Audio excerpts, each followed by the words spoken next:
She stared at the computer screen for about 30 seconds without blinking.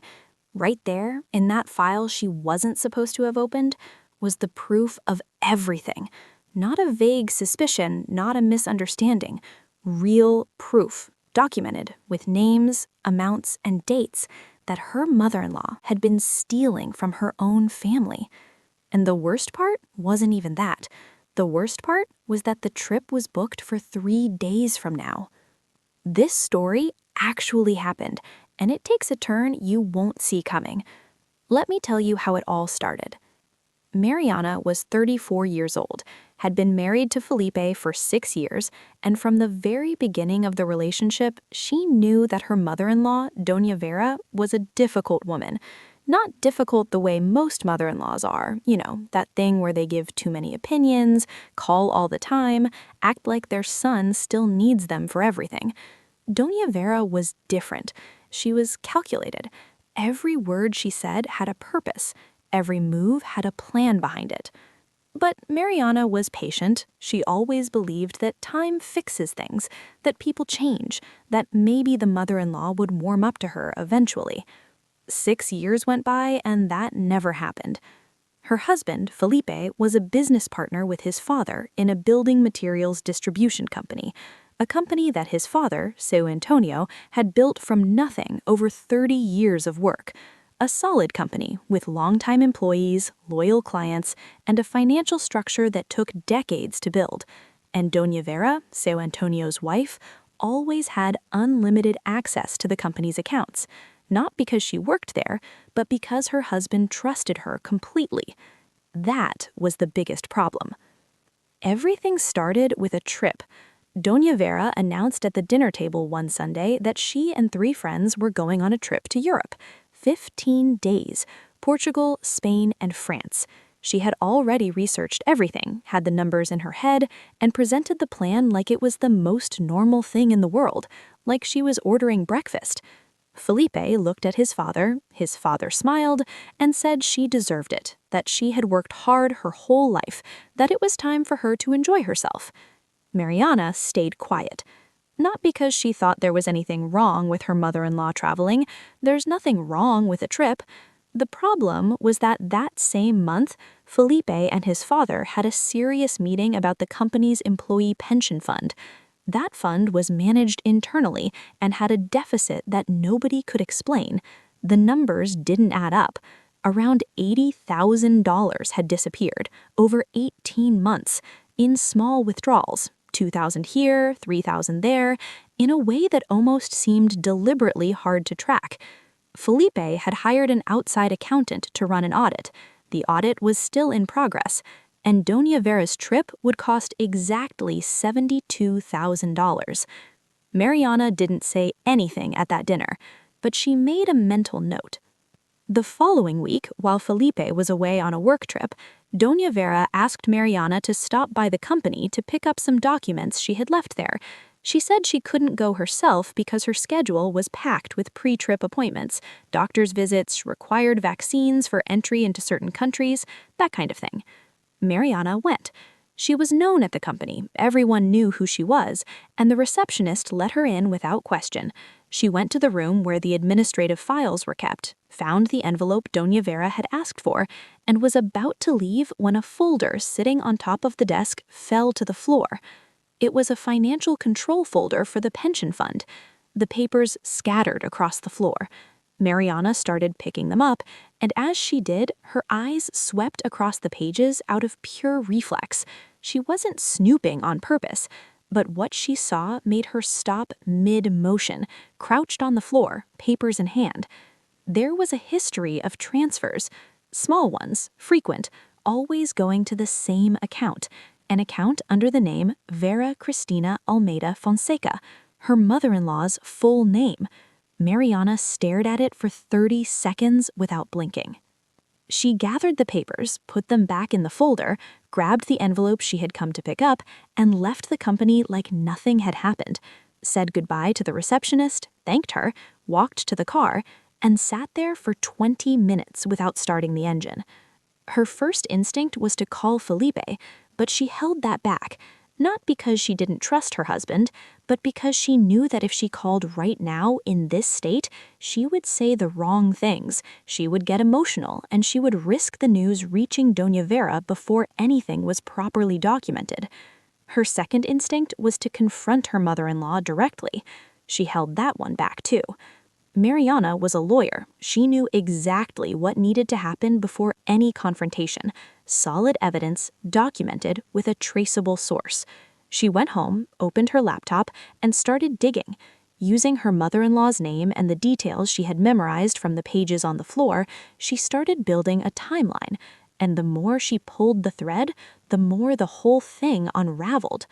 The transfers started 18 months ago, exactly when the pension fund began showing a deficit. Coincidence? There's no such thing as coincidence at that level of precision. The amounts ranged between $2,000 and $4,000 at a time, always on dates that wouldn't raise flags, always with generic descriptions in the system like maintenance, supplies, general services. Someone not specifically looking for this would miss it easily, and in fact, they had for 18 full months. The total was $78,200. The trip cost $72,000. The difference was $6,200. Mariana figured that was for the extra expenses her mother-in-law planned to have during the 15 days in Europe: shopping, restaurants, souvenirs. The pension fund that had been stolen from belonged to workers who had been at the company for years. Some of them had been there for over 20 years. People who depended on that money for their retirement. Mariana closed the laptop, walked to the kitchen, drank a glass of water, and stood looking out the window for a long time. She was not going to call Felipe. Not yet. She was going to call the federal police. I need to pause the story here for a second to explain something a lot of people don't know. Stealing from an employee pension fund isn't simply a crime against a company, it's a federal crime. Because pension funds are regulated by specific laws, the workers are the direct beneficiaries, and when that money is taken, it's not the employer who loses, it's the workers, people who had nothing to do with any of it. That's why federal authorities handle these cases. It's not an overreaction, it's literally their jurisdiction. Mariana knew this, and that's exactly why she didn't go to the local police station, didn't go to the company's lawyer, didn't talk to her husband first. She went straight to the people who could act with the full weight that this crime deserved. The call was made on a Tuesday afternoon. Mariana described what she had seen, gave the data she had, provided the suspect's name, the company name, the period of the transfers, and the total amount.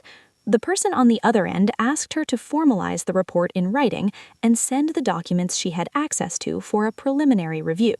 Mariana did that the same night. Meanwhile, Doña Vera was at home packing her suitcases. She posted a photo on Instagram with her luggage open and the caption, "Counting down to Europe, so deserved." The trip was scheduled for Friday morning with a flight departing at 8:35 a.m. On Wednesday, Felipe came back from his work trip. He got home at night, tired, and Mariana was sitting in the living room waiting for him. She had decided it was time to tell him. She didn't exaggerate, didn't make it dramatic, didn't cry. She opened the laptop, showed him what she had collected, explained what she had seen at the company, what she had researched, and what she had done. Felipe stared at the screen for a long time without saying anything. Then he said, "My dad doesn't know any of this." Mariana said, "I know." There was a silence that lasted maybe 2 full minutes. 2 minutes is a long time when you're sitting in your own living room and you've just found out that your mother stole from your father's employees for a year and a half. Felipe asked if there was any way to stop the process. Mariana said no, that not even she could stop it. That when you report a federal crime, the investigation becomes the responsibility of the state, not the victim, not the person who reported it. Felipe stayed quiet again. Then he said, "You did the right thing." On Thursday morning, while Doña Vera was finishing packing and coordinating the trip details with her friends over voice messages, the federal police had completed their preliminary analysis of the documents. The analysis confirmed the pattern of theft, confirmed the receiving account, confirmed the amounts, and based on that, a temporary arrest warrant was requested. The judge signed it Thursday afternoon. On Friday morning at 6:15 a.m., when Dona Vera and her 3 friends arrived at the airport with their luggage, passports in hand, excited for check-in, 2 federal police agents were waiting in the terminal. Dona Vera was approached before she reached the counter. Her friends stood there not understanding what was happening. One of them filmed part of the arrest on her phone. That video later circulated in WhatsApp groups all over the city. The trip to Europe never happened. Sao Antonio only found out on the way to the police station, when the daughter of one of the friends called the company in a panic, not knowing who to talk to. The receptionist put her through to him. He stayed silent on the phone for a long time. Then he thanked her for the call and hung up. Felipe went to the company to be with his father.